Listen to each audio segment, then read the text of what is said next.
정약용은 말했습니다. 사람의 됨됨이는 말로는 알 수 없으며 함께 지낸 뒤에야 비로소 보인다고요. 그대들은 혹시 이런 적이 있으십니까? 오래 알고 지낸 사람인데 만나기로 한 날이 다가오면 가슴 한쪽이 먼저 무거워지는 일 말입니다.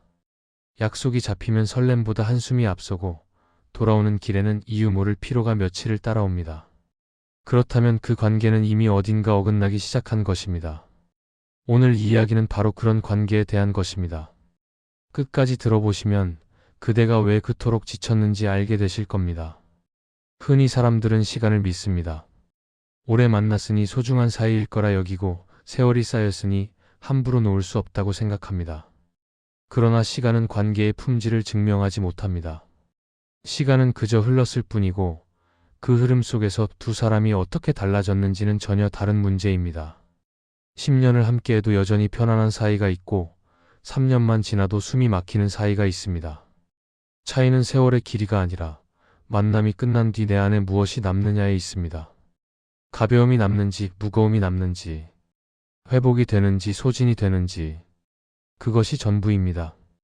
정약용이 젊은 시절 벼슬길에 올랐을 때 곁에는 늘 사람이 푹 적였습니다.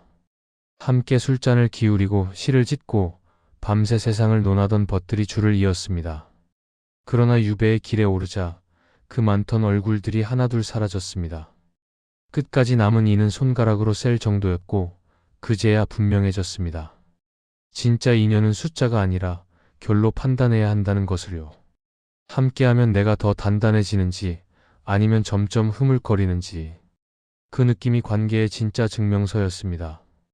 말이 아니라 만남 뒤에 남는 감각이 모든 것을 알려주고 있었습니다. 만남의 빈도가 높다고 깊은 관계가 아닙니다. 연락이 잦다고 진한 정이 아닙니다.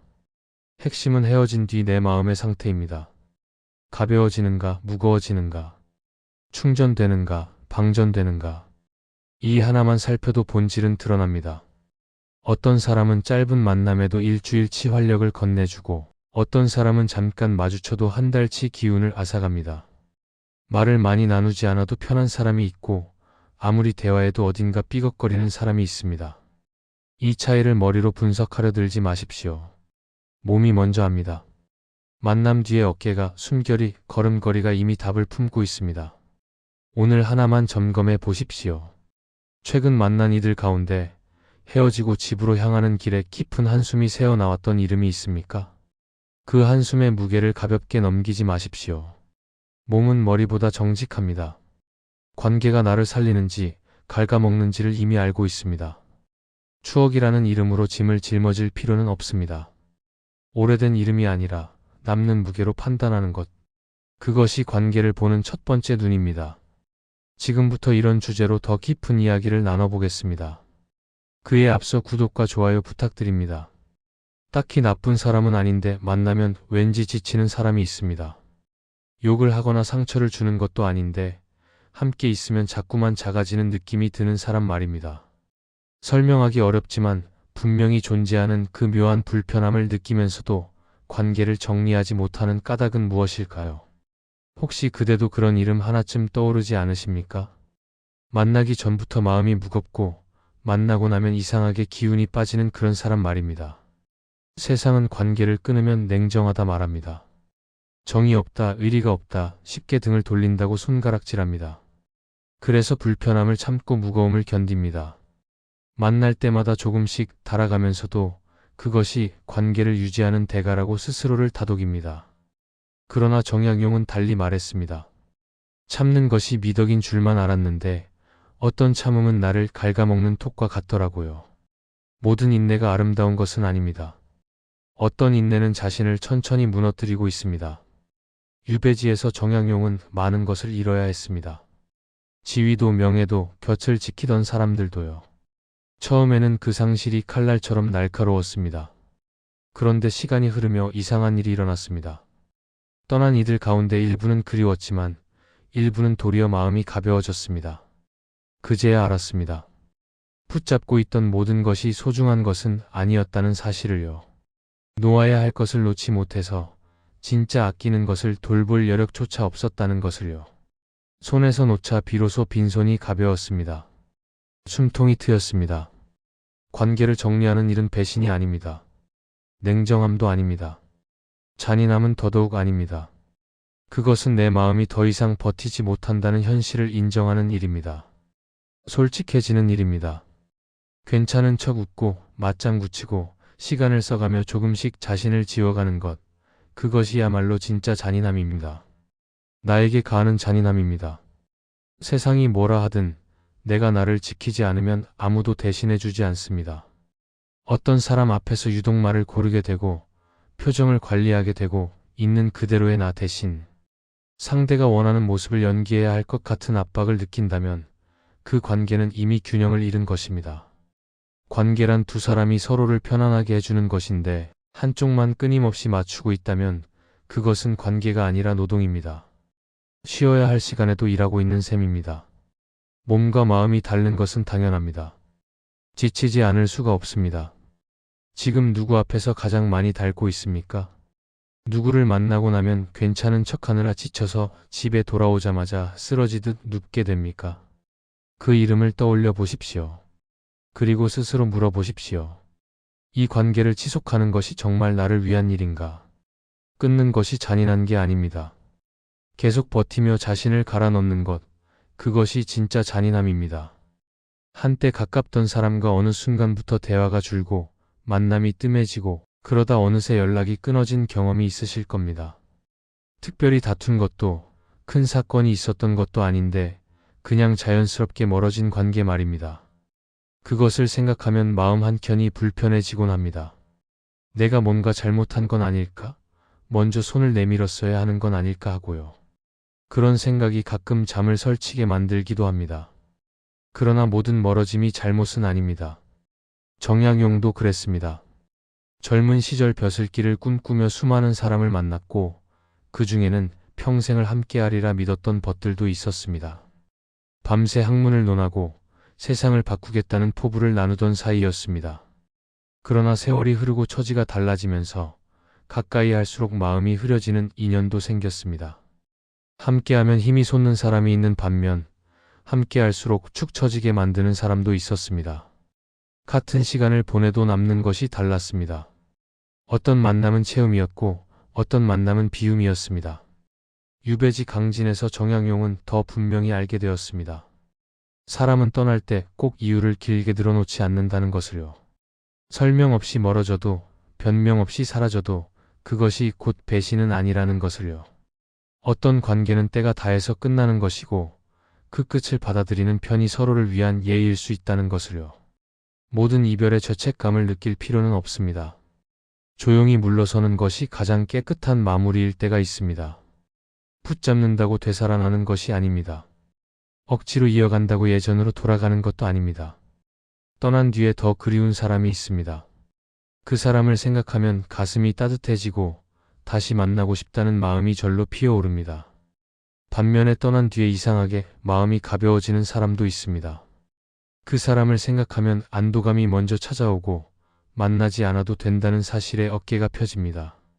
이 차이를 무시하지 마십시오. 그것이 관계의 본질을 말해주는 신호입니다. 그리움과 안도, 이 두 감정이 관계의 무게를 정확히 재어줍니다. 몸은 거짓말을 하지 못합니다. 떠남을 죄로 여기지 마십시오. 모든 관계가 영원해야 할 이유는 없습니다. 계절이 바뀌듯 강물이 흐르듯 인연에도 시작과 끝이 있습니다. 때가 다했음을 아는 것, 그것이 지혜입니다. 억지로 붙잡아 서로를 상하게 하는 것보다 조용히 놓아주어 각자의 길을 가게 하는 것이 더 깊은 예의일 때가 있습니다. 좋았던 기억을 지키는 가장 좋은 방법은 그 기억이 상하기 전에 거리를 두는 것입니다. 요즘 떠올릴 때 편안해지는 이름은 누구입니까? 그리고 떠올릴수록 피곤해지는 이름은 누구입니까? 그 두 목록을 가만히 들여다보십시오. 거기에 답이 있습니다. 떠남은 죄가 아닙니다. 때가 다했음을 인정하는 용기입니다. 어떤 기준으로 관계의 깊이를 판단하십니까? 얼마나 자주 만나는지, 얼마나 오래 알았는지, 상대가 얼마나 좋은 말을 해주는지로 가늠하십니까? 대부분의 사람들은 그렇게 합니다. 하지만 정약용은 다른 잣대를 가지고 있었습니다. 만남이 끝난 뒤 내 마음에 어떤 맛이 남느냐, 그것이 관계의 진짜 성적표라고요. 함께 있을 때가 아니라 헤어진 뒤에 진실이 드러난다고요. 웃으며 손을 흔들고 돌아선 뒤, 그때 비로소 관계의 본질이 모습을 드러낸다고요. 어떤 만남은 맑은 물 한 잔과 같습니다. 목이 마를 때 마시면 온몸이 시원해지고 갈증이 풀리고 다시 걸어갈 힘이 솟습니다. 그런 사람과 헤어지고 나면 마음이 맑아집니다. 복잡했던 생각이 정리되고 흐릿했던 방향이 선명해집니다. 그 사람을 만났다는 사실만으로 하루가 달라지고 한 주가 가벼워집니다. 무거웠던 발걸음에 탄력이 붙습니다. 다음 만남이 기다려집니다. 또 보고 싶다는 마음이 저절로 피어오릅니다. 반면에 어떤 만남은 소금물과 같습니다. 마시면 마실수록 갈증이 더해집니다. 함께 있는 동안에는 웃고 떠들지만 헤어지고 나면 이상하게 허전합니다. 채워진 것 같은데 비어있고 즐거웠던 것 같은데 지쳐 있습니다. 집에 돌아오면 묘한 공허함이 밀려옵니다. 왜 이렇게 피곤할까? 왜 이렇게 마음이 무거울까 하고요. 무언가를 나눈 것 같은데 정작 손에 남은 것은 없습니다. 다음 약속이 부담스럽습니다. 연락이 오면 괜히 한숨부터 나옵니다. 정약용이 유배 시절 만난 제자들 가운데는 학문적 재능은 부족해도 함께 있으면 마음이 편해지는 이들이 있었습니다. 그들과 차 한잔 나누고 나면 긴 밤의 외로움이 조금씩 녹았습니다. 특별한 이야기가 오가지 않아도 같은 공간에 있다는 것만으로 위로가 되었습니다. 반면에 말을 번드르르하게 잘하는데 헤어지고 나면 왠지 모를 찝찝함이 남는 이들도 있었습니다. 시간이 지나서야 알게 되었습니다. 관계를 가르는 것은 말솜씨가 아니라 만남 뒤에 내 안에 남는 여운이라는 것을요. 그래서 기준은 단순합니다. 만난 뒤 내가 회복되는가, 소진되는가, 에너지가 충전되는가, 방전되는가, 더 나은 내가 되고 싶어지는가, 아니면 그냥 숨고 싶어지는가. 이것만 정직하게 들여다봐도 관계의 본질은 보입니다. 말이 필요 없습니다. 분석할 것도 없습니다. 몸과 마음이 보내는 신호에 귀 기울이면 됩니다. 단순한 것이 진실에 가깝습니다. 어떤 사람과 헤어진 뒤에는 혼자 있고 싶어지고 어떤 사람과 헤어진 뒤에는 다시 만나고 싶어집니다. 그 차이를 기억하십시오. 관계의 진짜 성적표는 함께 있을 때가 아니라 헤어진 뒤에 드러납니다. 만남의 뒷맛, 그것이 모든 것을 말해줍니다. 오래 만나면 괜찮아질 거라고 믿는 사람들이 있습니다. 시간이 해결해 줄 거라고, 지금은 불편해도 세월이 지나면 자연스럽게 좋아질 거라고 기대합니다. 그 믿음에 기대어 불편한 관계를 버팁니다. 조금만 더 참으면, 조금만 더 기다리면 언젠가는 나아지리라고 스스로를 설득하면서요. 과연 그럴까요? 시간이 정말 모든 것을 치유해 줄까요? 기다린다고 달라지는 것이 있을까요? 정약용의 삶은 그 믿음이 틀릴 수 있다는 것을 보여줍니다. 관직에 있을 때 정약용은 개혁을 추진하며 많은 갈등을 겪었습니다. 뜻이 맞는 줄 알았던 동료들과 부딪혔고 같은 방향을 보는 줄 알았던 벗들과 멀어졌습니다. 시간이 지나면 서로를 이해하게 될 줄 알았습니다. 그러나 시간은 갈등을 봉합해주지 않았습니다. 오히려 처음에는 희미했던 차이가 점점 선명해졌고 어렴풋한 불편함이 분명한 단절로 굳어졌습니다. 시간은 거리를 좁혀주지 않았습니다. 오히려 벌어진 틈을 더 넓혔습니다. 시간은 관계를 지켜주지 않습니다. 시간은 관계를 증명합니다. 오래될수록 편안한 관계는 더 편안해지고 오래될수록 불편한 관계는 더 불편해집니다. 이것이 시간의 진실입니다. 시간은 약이 아닙니다. 시간은 본질을 드러내는 거울입니다. 그 거울 앞에서 관계의 민낯이 드러납니다. 처음에는 잘 보이지 않던 균열이 세월이 갈수록 깊어지고 넓어집니다. 감춰진 것들이 하나씩 모습을 드러냅니다. 유배지에서 정약용은 이 진실을 더 절실히 깨달았습니다. 곁에 남은 소수의 사람들, 편지를 주고받는 몇몇 제자들과의 관계는 거리와 시간이 멀어져도 흔들리지 않았습니다. 오히려 멀리 떨어져 있으니 더 그리웠고 오래 못 만나니 더 소중했습니다. 한 통의 편지가 도착하면 며칠을 두고 읽고 또 읽었습니다. 반면에 한때 가까웠던 이들 중 일부는 시간이 지날수록 마음에서 희미해졌습니다. 억지로 떠올리려 해도 감정이 따라오지 않았습니다. 이름은 기억나는데 마음이 움직이지 않았습니다. 지금 어떤 관계를 붙잡고 있다면 스스로에게 물어보십시오. 이 관계를 유지하는 이유가 무엇입니까? 진짜 정이 있어서입니까? 아니면 끊을 용기가 없어서입니까? 세월이 쌓여서 소중한 것입니까? 아니면 세월이 쌓여서 끊기 어려운 것입니까? 시간은 이유가 될 수 없습니다. 시간은 본질을 숨겨주지 않습니다. 오히려 시간이 지날수록 감춰졌던 진실이 수면 위로 떠오릅니다. 그 관계를 붙잡는 이유가 정입니까? 아니면 두려움입니까?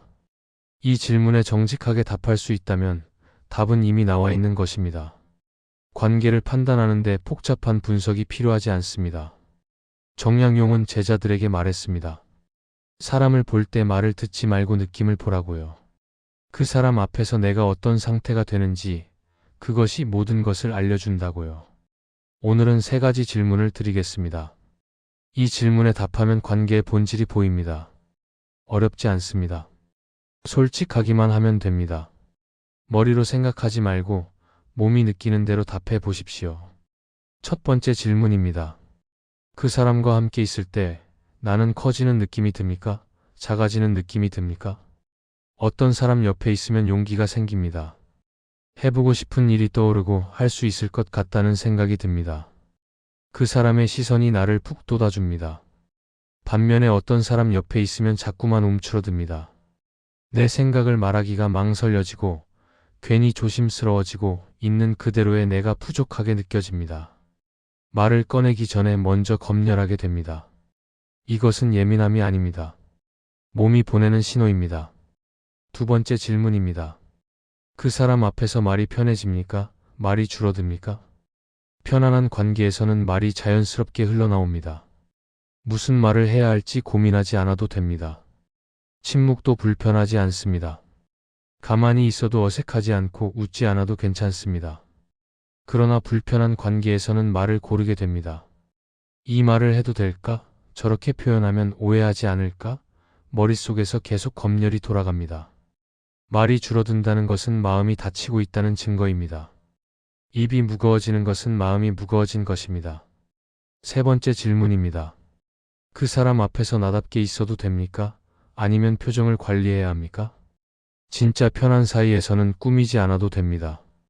피곤하면 피곤하다 말할 수 있고 기분이 별로면 그냥 조용히 있어도 됩니다. 완벽하지 않아도 받아들여집니다. 그러나 어떤 관계에서는 늘 좋은 모습을 보여야 할 것 같은 압박이 있습니다. 웃어야 할 것 같고 맞장구 쳐야 할 것 같고 상대의 기분을 맞춰야 할 것 같습니다. 그것은 관계가 아니라 공연입니다. 무대 위에서 연기하는 것과 다르지 않습니다. 이 3가지 질문에 솔직히 답해 보십시오. 그 사람 앞에서 커지는가, 작아지는가? 말이 편해지는가, 줄어드는가? 나답게 있을 수 있는가, 표정을 관리해야 하는가? 답이 모두 부정적이라면 그 관계는 이미 나에게 짐이 된 것입니다. 이것은 예민함이 아닙니다. 이것은 생존의 경고입니다. 요즘 누구 앞에서 진짜 나를 감추고 있습니까? 그 이름을 떠올릴 때 가슴이 답답해진다면 그것이 답입니다. 오래된 관계에서 무엇이 가장 깊이 상처를 줄까요? 큰 싸움일까요? 심한 말다툼일까요? 분명한 배신일까요? 물론 그런 것들도 아픕니다. 그러나 정약용이 유배지에서 깨달은 것은 조금 달랐습니다. 가장 오래 스며드는 상처는 말이 아니라 태도에서 온다는 것이었습니다. 말은 기억에서 흐려져도 태도는 몸에 새겨진다는 것이었습니다. 무슨 말을 들었는지는 잊어도 어떤 대접을 받았는지는 몸이 기억한다는 것이었습니다. 정약용이 제자들을 가르칠 때 틀린 답을 내놓는 것보다 더 경계한 것이 있었습니다. 사람을 꺾는 태도였습니다. 말은 부드러운데 눈빛이 차가운 것, 겉으로는 친절한데 상대를 가볍게 여기는 것, 들어주는 척하면서 실은 딴 생각을 하는 것. 이런 태도는 말처럼 뚜렷이 기억나지 않습니다. 그러나 몸이 기억합니다. 그 사람을 떠올리면 왠지 모르게 움츠러드는 느낌, 그것이 태도가 남긴 흔적입니다. 오래 만날수록 드러나는 것은 말이 아니라 태도입니다. 처음에는 예의 바른 말투에 가려져 있던 것들이 시간이 지나면서 슬슬 모습을 드러냅니다. 내 이야기를 자꾸 끊는 습관, 내 감정을 가볍게 넘기는 버릇, 내 존재를 당연한 배경처럼 대하는 무심함. 이런 것들은 한 번에 크게 상처 주지 않습니다. 대신 조금씩 아주 천천히 사람을 말라가게 합니다. 눈치채지 못하는 사이에 자존감이 깎이고 어느 날 문득 내가 많이 작아져 있음을 발견하게 됩니다. 겉으로는 친절한 사람이 있습니다. 말도 곱고 웃음도 잘 짓고 분위기도 좋게 만듭니다. 그런데 이상하게 그 사람과 오래 있으면 지칩니다. 왜 그런지 설명하기 어렵습니다. 딱히 나쁜 말을 한 것도 아닌데 함께 있으면 점점 기운이 빠집니다. 그것이 태도의 힘입니다. 말은 의식의 영역에 머물지만 태도는 무의식까지 파고듭니다. 말보다 태도가 더 솔직합니다. 감출 수 없습니다. 반면에 말은 투박한데 함께 있으면 편해지는 사람이 있습니다. 화려한 표현을 쓰지 않아도 그 사람 앞에서는 내가 소중하게 대접받는 느낌이 듭니다. 시선이 따뜻하고 반응이 진심이고 존재 자체를 인정받는 느낌이 듭니다. 그것도 태도입니다. 좋은 태도는 말보다 깊이 닿습니다. 오래 남습니다. 말은 지워져도 태도는 몸에 새겨집니다. 지금 누구 앞에서 말보다 태도 때문에 상처받고 있습니까? 그 상처를 이름 붙이지 못해서 그냥 참고 있지는 않습니까? 분명히 뭔가 불편한데 설명할 수 없어서 넘기고 있지는 않습니까? 그 느낌을 무시하지 마십시오. 몸은 이미 알고 있습니다. 관계를 정리한다는 것은 무엇일까요? 많은 사람들이 그것을 상실로 여깁니다. 누군가를 잃는 일, 인연을 끊는 일, 관계가 줄어드는 일이라고 생각합니다. 그러나 정약용은 달리 보았습니다. 정리는 잃는 것이 아니라 비우는 것이고 비움은 곧 새 것이 들어올 자리를 만드는 일이라고요. 끝이 아니라 시작이라고요. 닫히는 문이 있어야 열리는 문도 있다고요. 유배 시절 정약용의 곁에는 사람이 많지 않았습니다. 한때 북적이던 인연들이 대부분 사라지고 남은 것은 손에 꼽을 정도의 사람들 뿐이었습니다. 처음에는 그 빈자리가 쓸쓸했습니다. 그런데 시간이 지나며 이상한 일이 벌어졌습니다.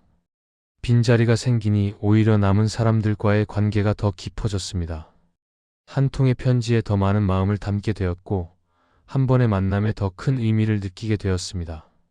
적어졌지만 가벼워지지 않았습니다.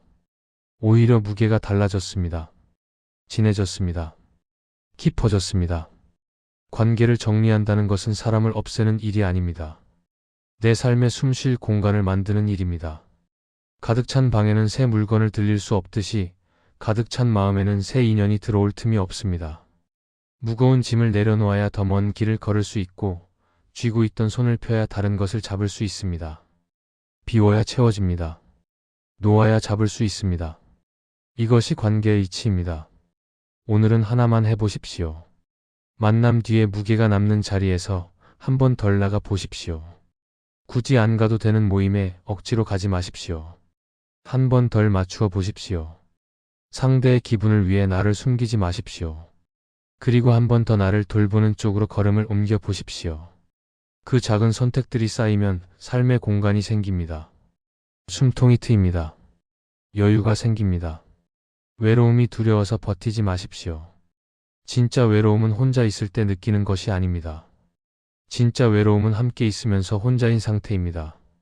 사람들 사이에 있는데 아무도 나를 모르는 느낌, 웃고 떠드는데 마음은 텅 빈 느낌, 그것이 진짜 외로움입니다. 차라리 홀로 있는 편이 덜 외로울 때가 있습니다. 혼자여도 평안한 것이 낫습니다. 관계는 시간이 아니라 느낌입니다. 관계는 의무가 아니라 평안입니다. 관계는 체면이 아니라 나를 살리는 선택입니다. 오래되었다고 붙잡지 마십시오. 남들이 뭐라 할까 봐 유지하지 마십시오. 나를 줄게 만드는 인연을 놓아야 나를 키워주는 인연이 들어옵니다. 정리는 끝이 아닙니다. 정리는 시작입니다.